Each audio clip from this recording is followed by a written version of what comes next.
Do you think sugar feeds cancer? Is it a myth or is there scientific evidence for this statement? See, when we talk of sugar, what that scientifically means is could either be glucose, fructose, or galactose. Now, all these three is essential for any cell to grow. Cancer cells prefer glucose for its survival. What is your take on fasting? So, when you fast, your mitochondria is able to repair itself better. Till now, we have recruited 9 patients. 2 of them, the treatment is still ongoing. But of the 7, 6 have gone into complete response. This is with respect to the diet arm. Over 85% of them go into complete response.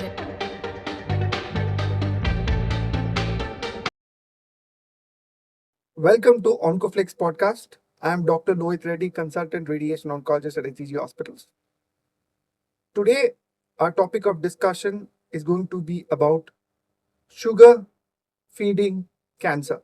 Is it a myth or is it a reality?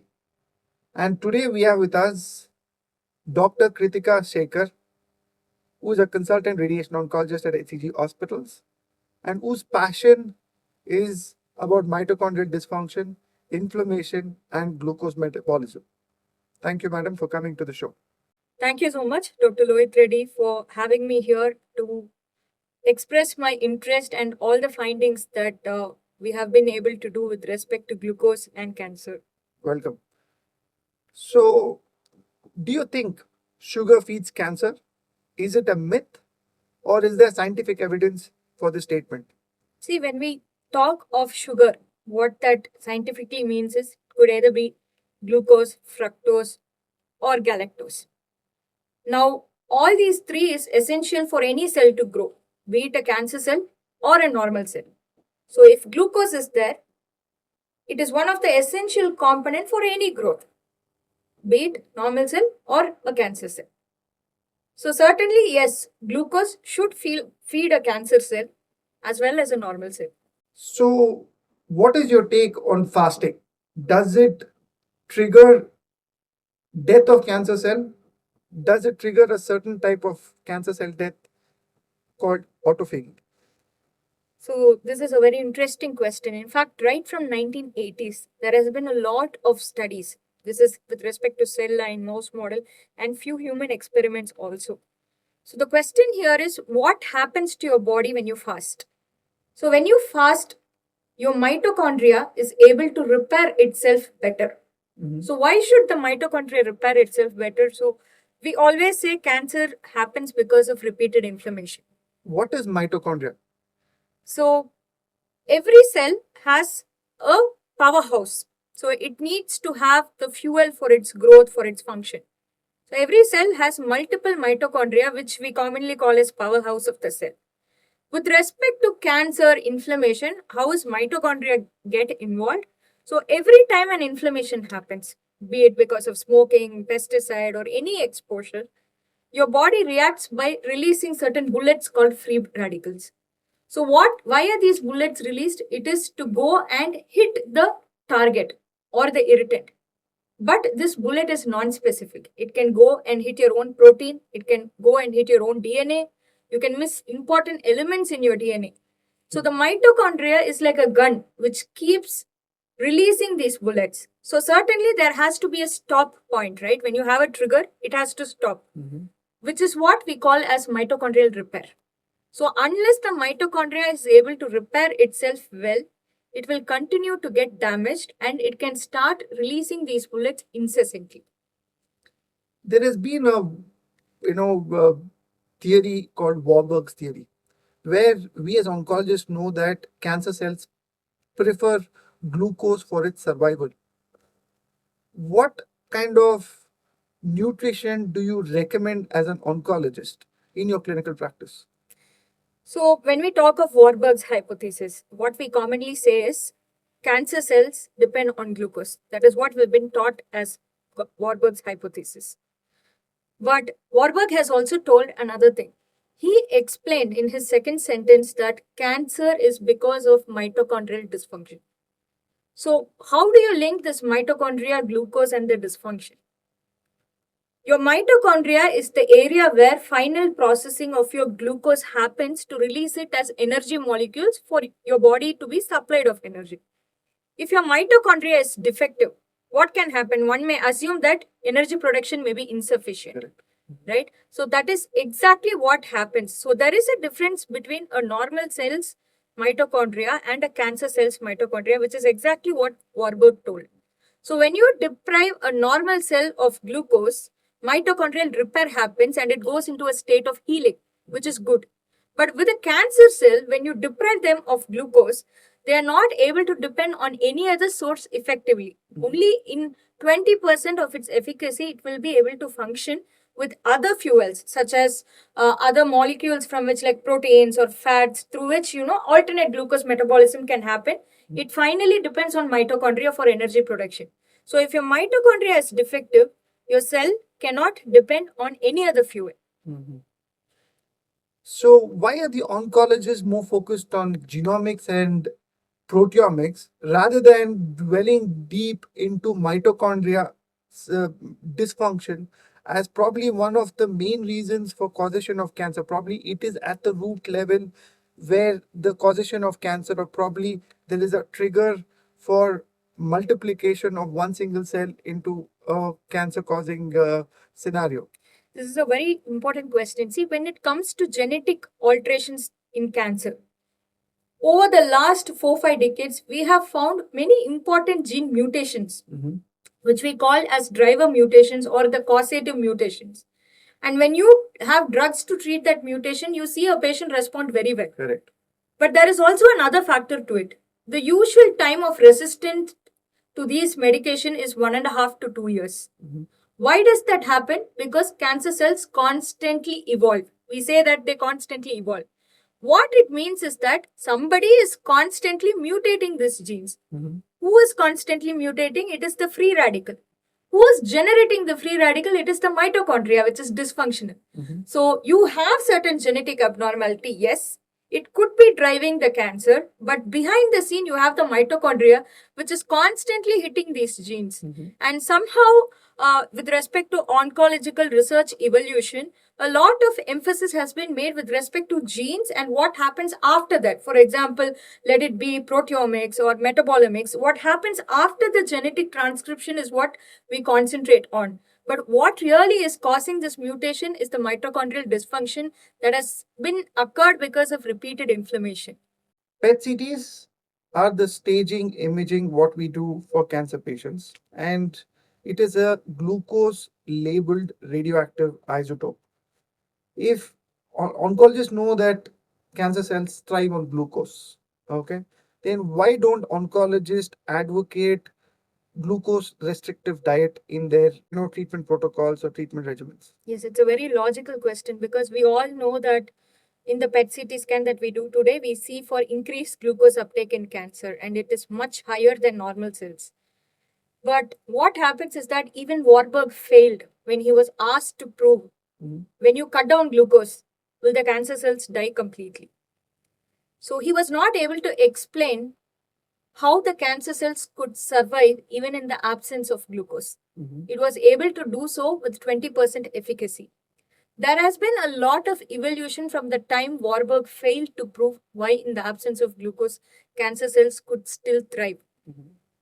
To today, where the glutamate metabolism, which is one of the other fuels which the cancer cells can thrive, although their mitochondria is dysfunctional. When it comes to a glucose restricted diet, if doctors have to advocate it, they have to see results.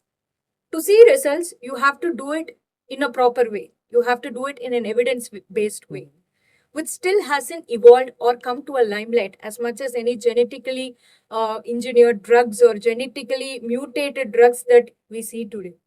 So, cancer cells need glucose to survive.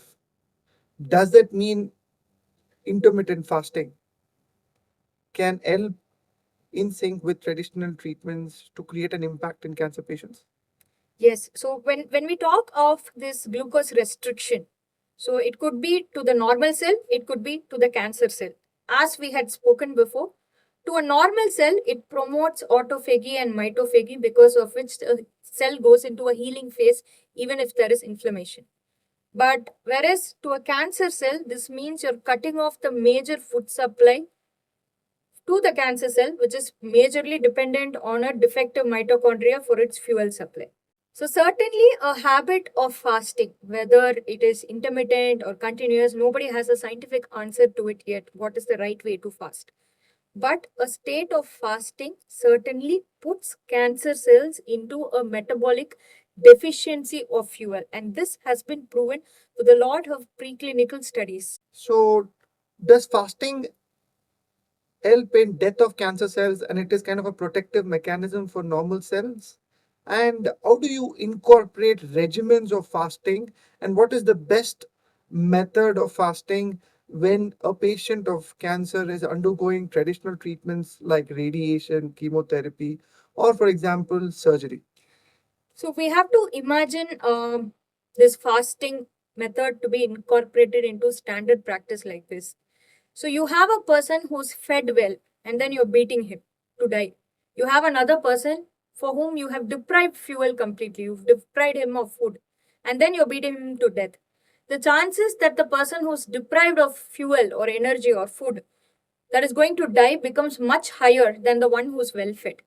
Similarly, if science has proved that certainly glucose restrictions put cancer cells into a stress state because they are depending on their 20% efficacy rather than 100% efficacy for fuel, you're putting them into a metabolic stress. However, this metabolic stress alone may not be enough to kill the cancer cells completely because, as we discussed, 20% is still going to function, and that's why Warburg failed. So, when you combine any regimen of intermittent fasting along with your standard treatment, it's like having an additional arm to kill the cancer cells. But whether it's going to be a 3-day fast, whether it's going to be having a dinner early fast, which one is the most effective?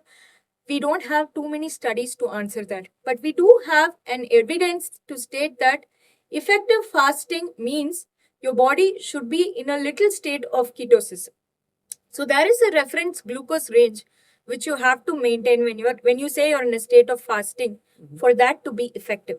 If you are able to maintain that at least for say 14 to 16 hours, which is one of the regimens of fasting, it could be effective. Of course, there are many more regimens of fasting. This would be the easiest way to incorporate with your standard therapy. Cancer, cachexia, and cancer itself is a catabolic state.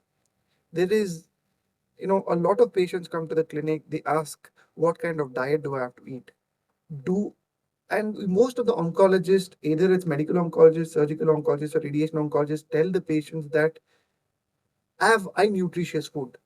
Okay. And what would be an ideal plan from an oncologist perspective to probably starve cancer cells in a better way and probably have the maximum output with respect to cancer control or cancer cure? So there are two things here that we have to look at. When we talk of cancer cachexia, it's reality. We know that cancer patients lose weight very fast. Weight loss is one of the symptoms that is commonly associated for the diagnosis of cancer as well. Why does that happen? Because this cancer cell is growing at a humongously fast speed, probably 10,000 times higher than a normal cell. So it needs so much fuel to grow, right? So certainly the patient is going to lose weight because they're not able to maintain that energy balance. In a state like this, if you have to go and tell some fasting habit, of course it looks like you're starving them of more energy and it is going to deprive them of that. But that's not the case. Whenever you talk of any fasting habits or a glucose restricted diet to be introduced, you don't deprive them of the calories.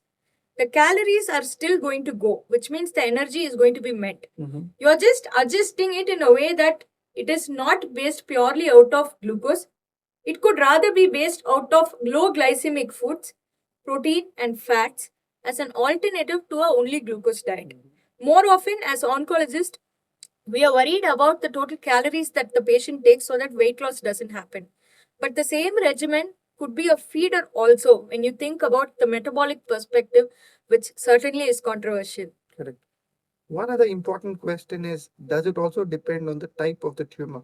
Like we as oncologists, we see some resistant tumors, some very sensitive tumors either to chemotherapy or radiation.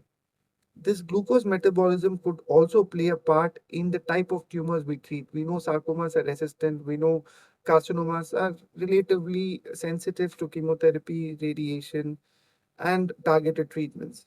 So, does this protocol of intermittent fasting or calorie restriction or a certain type of food intake impact with respect to the tumor type you're treating?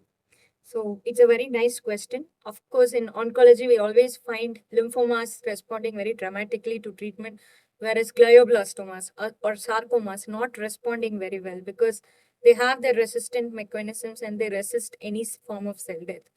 But when you speak of the metabolic perspective, every tumor falls under the same purview that they have mitochondrial dysfunction.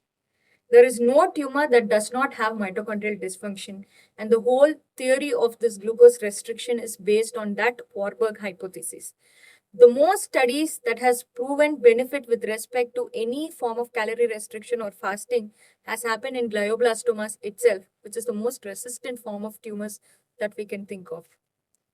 In your clinic, have you done research on various types of cancers, or is there a clinical trial? With respect to us in HCG, certainly after the interesting journey that we had, after we introspected this repeated inflammation, the mitochondrial link to it, and what really hampers mitochondrial healing and the glucose coming in, interacting with a lot of scientists abroad, both in Boston and in other areas. So we came to the conclusion that although there are anecdotal cases that has been reported, we wanted to do a clinical trial to prove that yes, fasting is absolutely beneficial or not beneficial.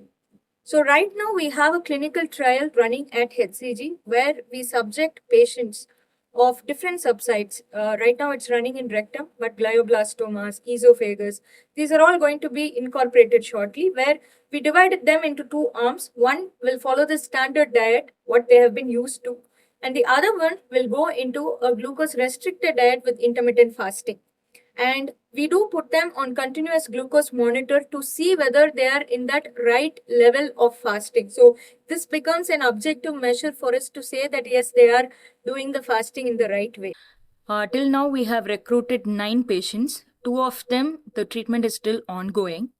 But of the 7, 6 have gone into complete response. This is with respect to the diet arm. The usual expected complete response rates in this particular group is 30%. That is, hardly 2 of them should have gone into complete response. But the early results says that over 85% of them go into complete response. And even in the one who didn't go into the complete treatment response, we saw that the glucose levels were higher than what was recommended. So certainly early results are pointing towards a probable association between a low carbohydrate diet with intermittent fasting being therapeutically beneficial also.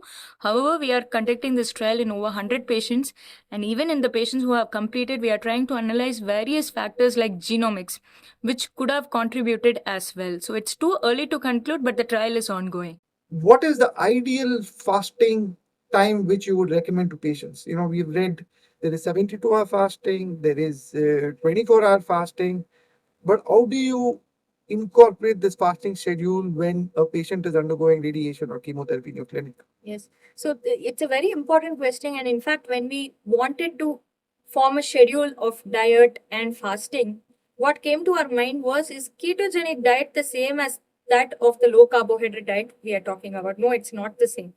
See, ketogenic diet is something where the total fuel requirement is not based upon glucose itself. And to do a ketogenic diet, it's not very easy. And ketogenic diet has its own negative effects as well. So when we wanted to do it in our Indian population, what we thought of was, when you talk of a 14-hour or a 16-hour fasting, which is moderate fasting, the easiest way to do that would be to have their dinner early. So what we do right now is ask our patients to have their dinner compulsorily before 6:30 or 7 o'clock and wait for breakfast till 9 o'clock. this is the easiest form that they can go into an intermittent fasting. And also during the daytime, we put them with a specific diet chart which controls the level of glucose that they take, or it could be based on a low glycemic food rather. What is insulin and how does insulin influence tumor growth or cancer growth? Insulin is a growth promoter, so it's like a growth factor. So certainly high glucose, more insulin, and it's a cycle. So it's going to promote more growth, whether it's of normal cell or that of tumor cell. With the tumor cell having a higher metabolic rate of growth, you expect them to grow more with respect to higher insulin levels. Is sugar restrictive diet and calorie restrictive diet cancer preventive? The answer is yes. So when we spoke of sugar restriction being mitophagy promoting and autophagy promoting, what it means is in a state of low glucose, your body is able to clear off damaged cells better. We know over the last 100 years, the damage has gone dramatically up, whether it is water pollution, air pollution, smoking, or any other contaminants that you can think of. On the reverse, when you have to speak of the repair aspect, the fasting promotes repair as much as any antioxidants could. Antioxidants goes and repairs damaged parts of your cell. Similarly, a state of fasting also self promotes healing. So any state of intermittent fasting could be cancer preventive. Those days, without knowledge, our people used to have dinner early before sunset, and they also used to eat only 1 or 2 meals a day. Correct. I think overall, if you see all the civilizations and all the cultures always incorporate fasting into their, probably festives or any kind of function, so that there could be some health impacts. I think there is always going to be a scientific basis how the evolution has happened, and many people in the past also have had this fasting programs into their culture, into the traditions, which probably could have caused impact to the overall health. Yes, absolutely. Why? Because today having dinner late is a very common habit at many houses, and having a high carbohydrate diet is also common. With the existing amount of damage that we have created, if we are not going to create a healing environment for our body, certainly the cancer risk is going to be high. So, to precisely say yes, the answer is yes.